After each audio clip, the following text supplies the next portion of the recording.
স্মৃতির পাতা। আজকে আমরা স্যান্ডউইচ বানাবো।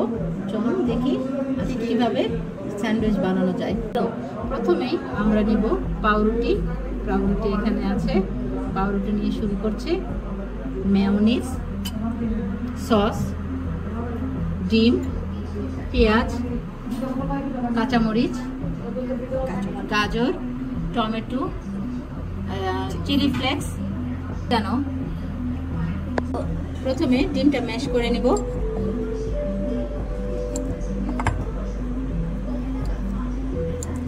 ম্যাশ করে নিচ্ছি। তো আমরা ম্যাশ করে নিয়েছি। এর সাথে পেঁয়াজ, কাঁচামরিচ মুক্ত করে নিব, মিলিয়ে নিব। গাজর মিলিয়ে নিব, গাজরটা মিলিয়ে নিচ্ছি। সব উপকরণ একসাথে দিয়ে মিলিয়ে নিব। টমেটো দিয়ে দিচ্ছি,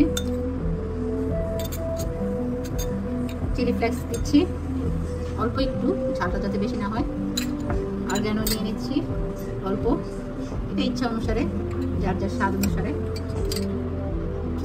একটু সস নিয়ে নিচ্ছি, টমেটো সস, কেচাপ। এখন মেয়োনিজ দিব সাথে। মেয়োনিজটা একটু বেশি করে দিচ্ছি, বাচ্চারা খেতে পছন্দ করে। সব উপকরণ একসাথে মিশিয়ে নিচ্ছি। দেখতে অনেক সুন্দর লাগছে, কালারটা অনেক কালারফুল হয়েছে।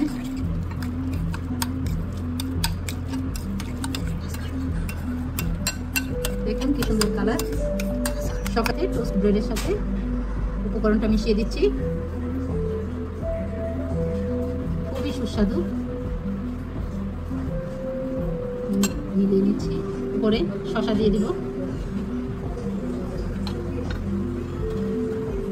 এবার পরে আরেকটা টোস্ট ব্রেড দিয়ে দিচ্ছি।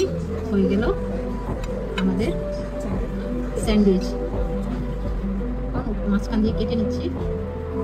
বাচ্চারা শেপে স্যান্ডউইচ শেপটা খেতে পছন্দ করে। অনেক সুস্বাদু।